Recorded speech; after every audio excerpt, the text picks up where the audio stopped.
Hello guys, good morning. So narito tayo ngayon sa bagong topic natin. Ito ay ang paano tayo gumamit ng isang sensor na magtatanggap ng input.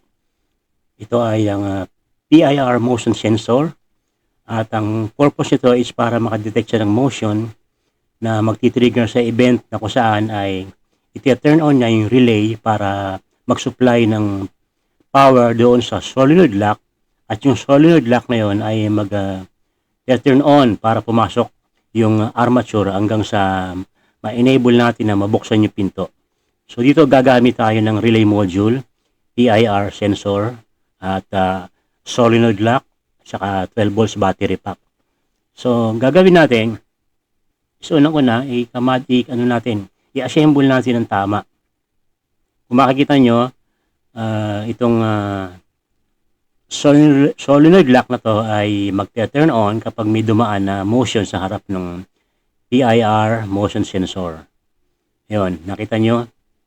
So, kapag ka nakadetect siya ng motion, magte-turn on yung relay and then isusupply niya yung power yung battery power sa solenoid lock at mag-engage yung armature na para pumasok at mabuksan yung pinto.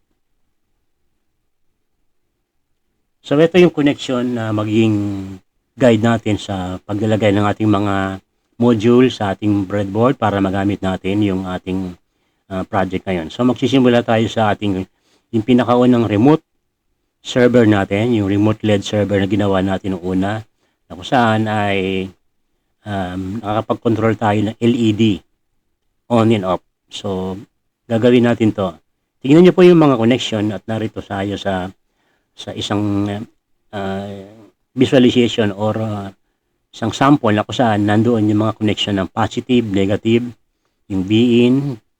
Ito yung ating PR sensor, meron siyang positive, so dapat nakakonect sa power rail na positive at yung negative nasa kaliwa.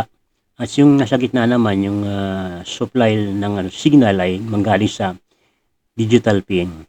Ngayon naman yung relay ay mapapansin natin na yung gitnang pin niya ay nasa positive, yun ang BE niya.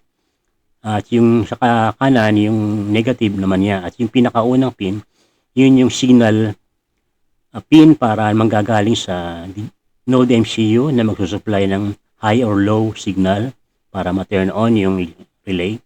So ito yung sample na code na ilalagay natin doon sa ating pinakaunang remote LED server. So buksan niyo po yung lumang code natin at i-copy and paste nyo yan sa location na naka-indicate dito. So nasa Google Classroom po yan. Buksan nyo lamang at i-download at sundan nyo po itong guide na to para malaman nyo. So dito nagsimula tayo sa part na kung saan ay nasa variable declaration tayo. Okay, so pwede nyo i-highlight yan at i-paste doon sa part na yon. Ngayon sumunod na part, ay ito naman yung mga pin mode declaration na kung saan gagamitin natin to para isabihin sa Arduino o sa Node MCU na itong mga pin na ito ay output or input.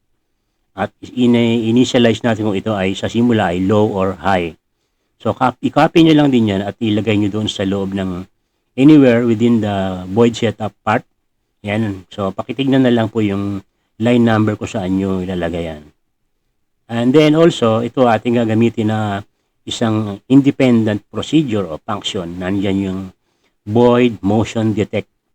So ito yung kompletong function na kung saan tatawagin ito sa void loop at ito yung magde-determine kung may motion na na-detect at kung may motion, anong gagawin mo? I-turn on mo ba yung relay o yung LED or what? Or papatunogin mo yung buzzer? So nandun po yan. So sundan nyo lamang po yung connection. Okay, be sure lamang po na yung connection nyo lahat ay tama. Please check and double check yung mga positive supply ng battery ng power mula sa breadboard at yung signal kung saan magagaling yon. At tignan nyo rin kung saan ilalagay ito. May line number naman to. So nasa labas po ito ng void loop. So separate complete po ito, function na kung saan tatawagin lamang sa labas ng ng isang kompletong function or procedure. Okay?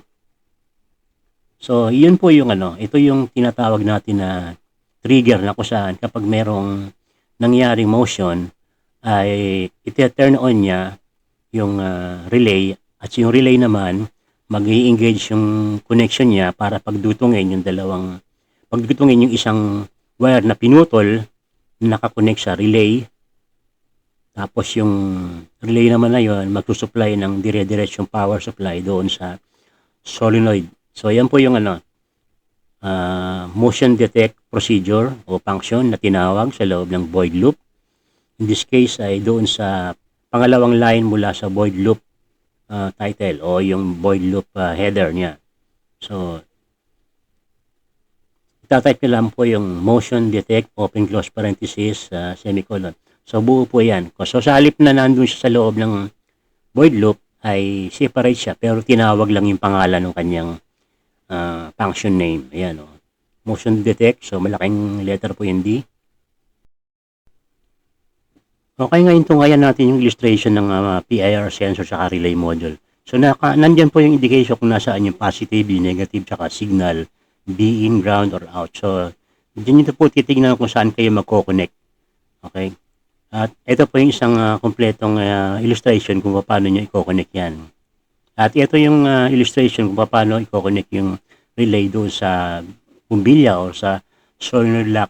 Nakita nyo po na isang linya lamang yung pinutol at kinabit doon sa terminal ng relay na kung saan magsisilbing connector yon. Pagka naka-trigger ng event ng motion, magdudugtong po yung dalawang wire na pinutol na yon. So ito po yung sundan nyo po. So kung sa palagay nyo naman ay tama naman ng connection nyo at yung code ay tama rin, i-upload nyo po and then i-try kung gagana ba yung project natin. At kung may mali man, i-debug nyo lang po, i-troubleshoot at then compile again and then re-upload and then try hanggang sa ma-perfect po natin.